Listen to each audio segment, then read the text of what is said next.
The magnetic field develop due to current carrying coil at side centre is बी.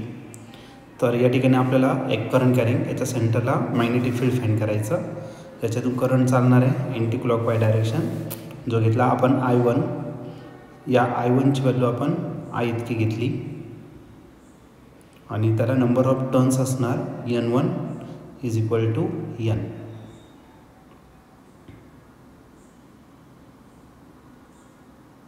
आणि याची radius आपण घेतली R1 इतकी त्याची रेडियस घेतलं. बी हा त्याचा मॅग्नेटिक फील्ड दिलेला आहे त्याच्या सेंटरला. मग B1 इज इक्वल टू आपण काय करू, बी घेऊन टाकू. त्याच्या पुढे आता if the new coil of 2 turns is prepare from the above coil and same current is pass. Okay, तर दुसरी कॉईल घेतली याच कॉईलपासून बनलेली आहे पण त्याचे नंबर ऑफ टर्न्स डबल आहे. N2 इज इक्वल टू काय करू आपण 2N कन्सिडर करू. N2 is equal to 2N. Current तितकाच चाललेला आहे किती I इतकाच. ओके, मग याला I2 घेऊ आणि I2 इज इक्वल टू काय घेतला तर I इतकाच घेतला.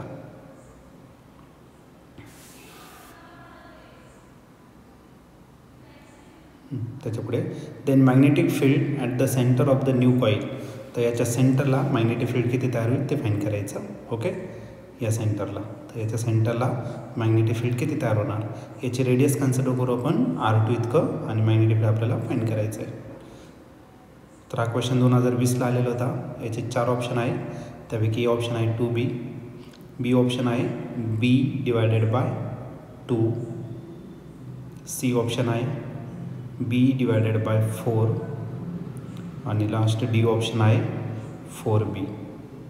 तर या 4 ऑप्शनपैकी या क्वेश्चनचं करेक्ट आन्सर काय असलं पाहिजे तर आपण याला सॉल्व करूया आणि मग डिसाईड करूया.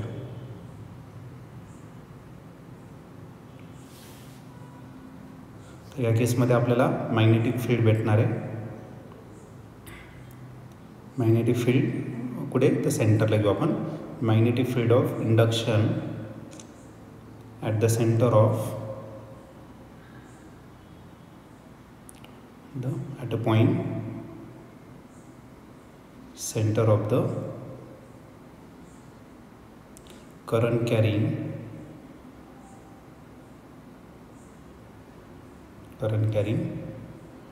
Circular coil. सर्क्युलर कॉईलच्या सेंटरला किती मॅग्नेटिक फील्ड तयार होणार ते आपल्याला या ठिकाणी फाइंड करायचं आहे. ओके, इज तर त्याला आपण बी कन्सिडर करू आणि याचा फॉर्म्युला आहे पहिल्या याच्यासाठी घेऊ आपण B1 कन्सिडर करू किंवा B घ्या डायरेक्ट आणि फॉर्म्युला राईट करून घेऊ. जनरल फॉर्म्युला राईट करू. मग B is equal to N μ0 I total divided by 2R. R असेल त्याची रेडियस. आता पहिल्या केसमध्ये जर बघितलं तर बीच्या जागी आपण मग आपल्याला रेशो फाइंड करायचा नाही याचा. हां, मग B2 divided by B1 direct घेऊन टाकू. B2च्या जागी N2 μ0 I2 divided by 2R2. R2 का असणार दुसऱ्या कॉईलची रेडियस असेल. ओके, आता B1 याचं रेसिप्रोकल करून घ्या म्हणजे 2R1 वरती जाणार आणि खाली काय येणार N1 μ0 I1. आता नेक्स्ट केसमध्ये इथला 2 आणि 2 काय होणार आहे कॅन्सल आणि μ0 पण काय आला कॅन्सल. पहिले μ0 कॅन्सल करून टाकू. ओके, मग B2 divided by B1 is equal to B1च्या जागी B टाकला N2 I2च्या जागी I टाकू डायरेक्ट I टाकू. इथला 2 पण कॅन्सल केलं.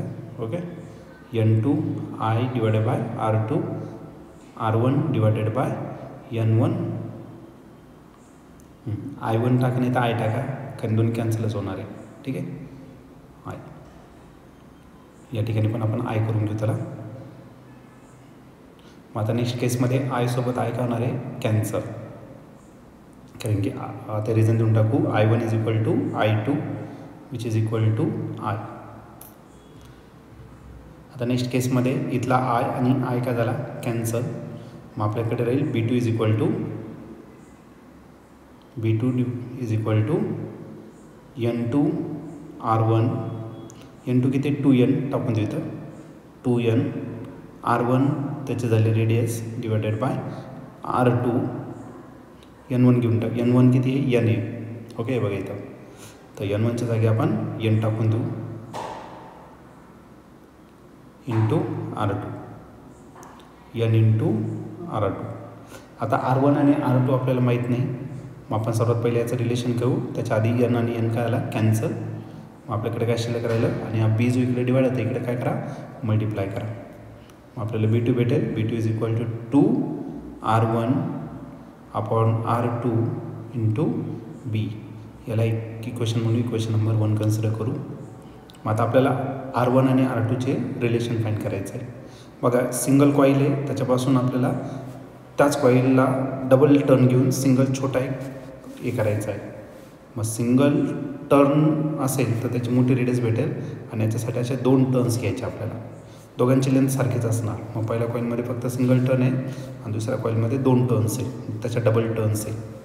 बरोबर आहे. मग एक काम करू आता आपण, दोघांची लेंथ सारखीच असणार. मग L1 is equal to L2 म्हणजेच L किती असतं त्याच्यासारखं कंपनीचं इतकं 2πr. मग L1 is equal to L2 घेतला. ओके, L1 आहे तुमचा 2πr1 आणि L2 असेल इथं नंबर ऑफ टर्न्स N1 आहे म्हणजे सिंगल घेतलं तरी चालेल. इथं 2πr2 आणि नंबर ऑफ टर्न्स किती? N2. 2π सोबत 2π काय करू आपण? कॅन्सल करून टाकू. मग करायला आपलं N1R1 is equal to N2R2. पण N1ची व्हॅल्यू किती? N टाकून देऊ इथं. NR1 is equal to N2 किती आहे? 2N इतकं आहे. मग ती टाकून देऊ तिथं. मग 2N आणि R2. N सोबत N काय होणार आहे? कॅन्सल. मग आपल्याला R1 इज इक्वल टू किती भेटेल? R1 is equal to 2R2. मी या ठिकाणी आपल्याला पुट करायला काय अडचण नाही आहे. इक्वेशन 1मध्ये आपण या ठिकाणी पुट करू. मग आपल्याला काय भेटेल? B2 भेटेल. आणि हा B2 काय भेटेल? इक्वेशन 1 टाकू. Therefore equation 1 becomes B2 is equal to 2R1 तसंच लिहा आणि R2च्या जागी काय टाकायचं? R1च्या जागी टाकायचं 2R2 आणि R2 तसंच असू द्या इंटू B. R2 सोबत R2 काय होणार आहे? कॅन्सल. आणि 2 जागी झाला 4. मग B2 इज इक्वल टू काय राहिला? 4B. ओके, तर B2 is equal to 4B ही आपलं काय असणार? Final answer. याला आपण थोडं शेडेड करून घेऊ. आणि ऑप्शन जर बघितलं तुम्ही तर ऑप्शन नंबर D जो आहे तो या ठिकाणी आपल्याला करेक्टली मॅच होताना दिसतो आहे. म्हणून या क्वेश्चनचं जे करेक्ट आन्सर आहे ते ऑप्शन D असेल. ऑप्शन D म्हणजेच काय? 4B हे त्याचं फायनल आन्सर असेल.